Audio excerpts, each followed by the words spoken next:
colocar aqui, em termos científicos, a organização tem uma parte que não se fazia, mas eu já sabia que fazia pela minha origem dentro do Pantanal.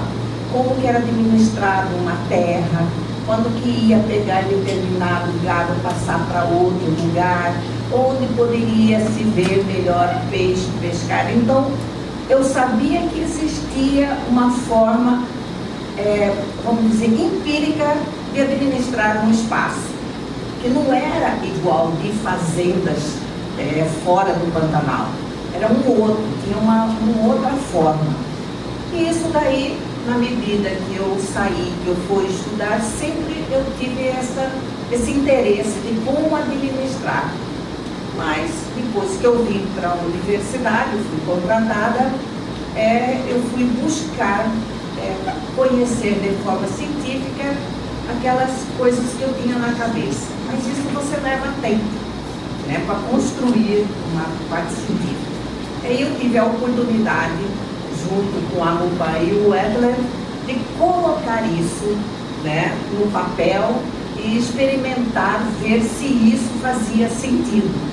Não sentido para mim, mas sentido para as comunidades pantaneiras, para o pessoal que usa o Pantanal, para poder facilitar a administração dos espaços no Pantanal.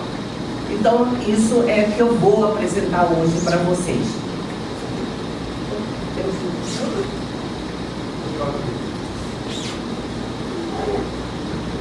Aí o próximo. Aqui, tá? Bom, eu pus uma pergunta primeira. O que incorporar na forma de planejar e manejar áreas úmidas protegidas em áreas úmidas? O que incorporar na forma de planejar e manejar áreas protegidas em áreas úmidas? Olha, nós temos planos de manejo de unidades de conservação do mundo inteiro, tá? Mas a maioria desses tem uma forma diferenciada. Então, sempre que nós vamos partir de um ecossistema que era tão pouco conhecido, quando eu digo pouco conhecido, o Pantanal é um dos ecossistemas de áreas úmidas no Brasil que, junto com a várzea, tem mais produção de conhecimento. Outros não têm. Araguaia não tem nenhuma informação, o Aporé não tem informação, certo? Então, temos que administrar, ver o que faz sentido para uma área que tem sazonalidade, uma fase seca, uma fase aquática, né? Que os organismos mudam e esse ecossistema ele só funciona se tiver essas duas fases, né? Bom, então, resumindo, olhando de uma forma geral, tá? Opa! Oi. Só Eu estou controlando. Tá. Então volta, Leno. Tá? Mudança, eu quero só ver qual que peraí. Isso, tá? Bom, primeira coisa, quando se trata de áreas úmidas, a gente tem que mudar a forma de pensar daquele que está todo mundo sempre fazendo em outros ecossistemas para o planejamento. Então, você encontra todo o plano de planejamento de administração, mas nós temos que destruir uma barreira que não podemos usar o Pantanal, planejar o Pantanal como se planeja no Cerrado, na Amazônia. Então, e isso daí é onde a gente fez a grande contribuição, que é o uso do conceito macro-habitats, que eu vou falar mais na frente.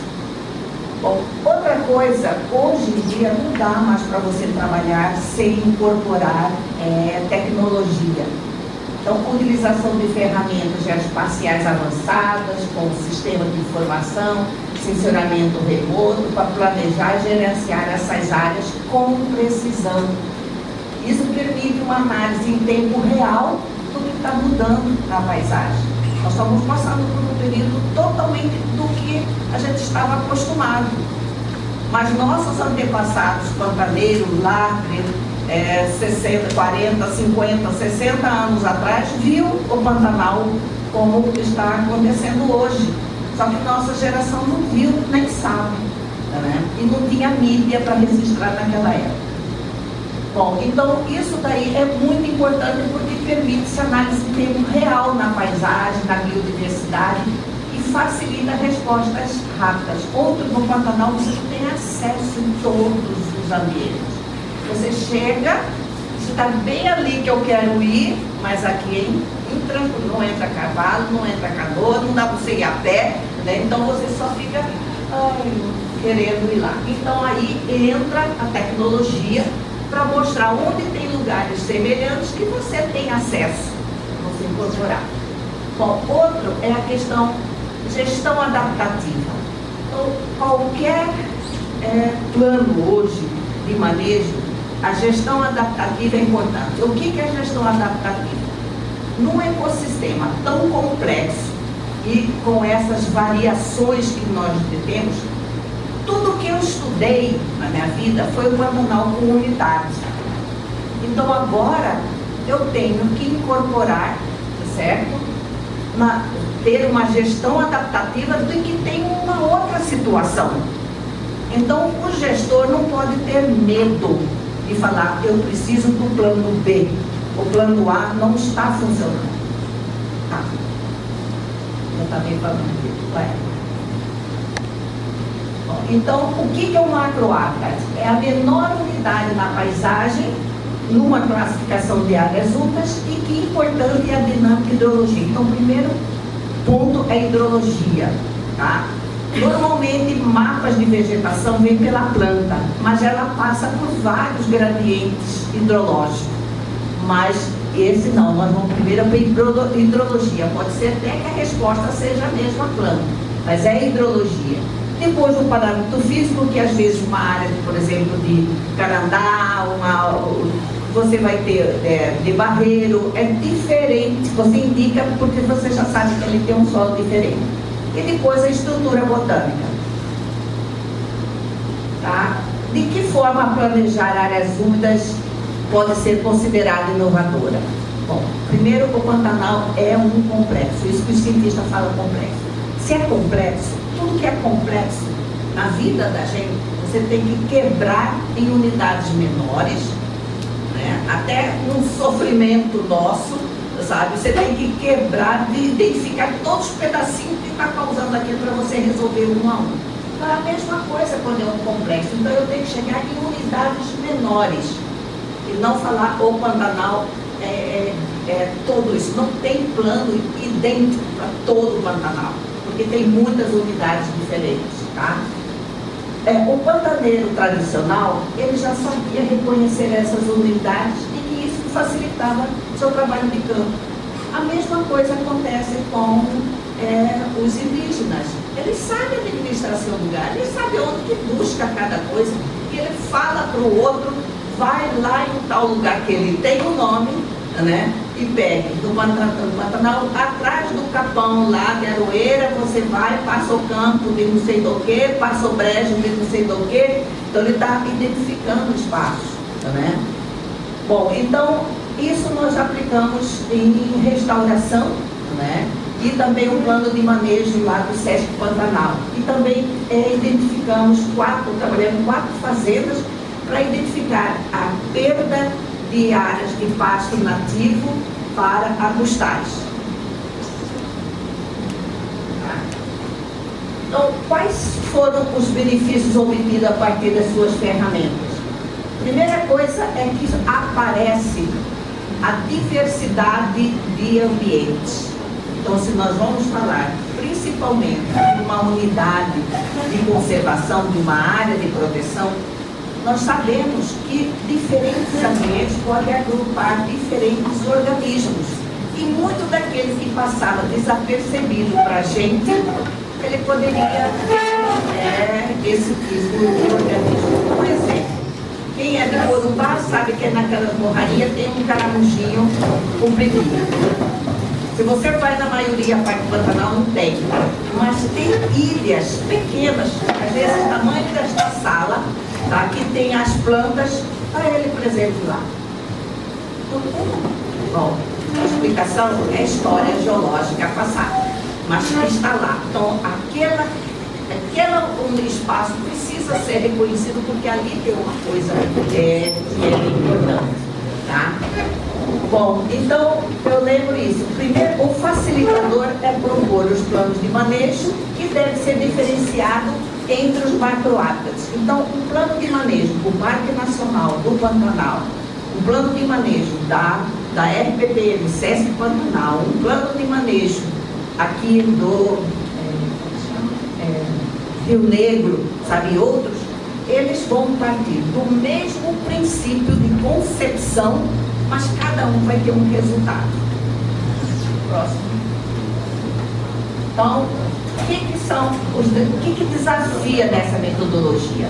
Primeira coisa, ter especialista, que não é só apertar botão, seguir sequência de receita de bolo, porque ele tem que aprender a interpretar e tem que fazer todo o trabalho de censuramento remoto. Então isso tem que ser uma pessoa que saiba mesmo, especialista. Outra é a pessoa que conhece as plantas da região. Muitas vezes, um cara que trabalha há muito tempo, pelos nomes populares, facilita o trabalho muito, certo? E depois nós somos obrigados a fazer uma verificação no campo preliminar daquilo que foi produzido, tá? Isso por quê? Porque muitas vezes pode ter uma confusão e com isso a gente identifica aqueles lugares que não teríamos acesso, se é parecido com este, se é igual a este e assim por diante, tá? Bom, e com o acesso em diferentes áreas que vão surgir, né, do objeto de conservação, como eu disse para você. O próximo. Bom, aqui a gente mostra alguma coisa que foi elaborado, né, para aplicando essa metodologia. Então, tanto para um projeto de restauração em áreas úmidas, porque você pega uma faixa dessa, isso aqui não é APP, isso aqui é uma faixa de quase 200 metros no rio, porque o APP não pegaria nada de mata, né? De mata. Então, nós fizemos para mata dentro do rio, na borda do rio Cuiabá. E não é que você teve um fogo de 2020 que todo o rio, toda a borda do rio tem que ser recuperada. Não, tem lugar lá que é campo, direto no rio. Então, esses mapas mostram, por que vocês não restauraram esta parte? Porque essa não é a vocação desse lugar. Está aqui, mostra o histórico dele. E o outro também foi a aplicação desse para o planejamento, a atualização do plano de manejo da RPPN Sesc. Bom, era isso que eu tinha para apresentar para você. E eu ficarei aqui disponível para tirar suas dúvidas, ou quem quiser, tanto os gestores quanto os estudantes, né? Porque eu acho que isso é um espaço de mais pessoas estarem trabalhando para produzir bons materiais. Bom, obrigada.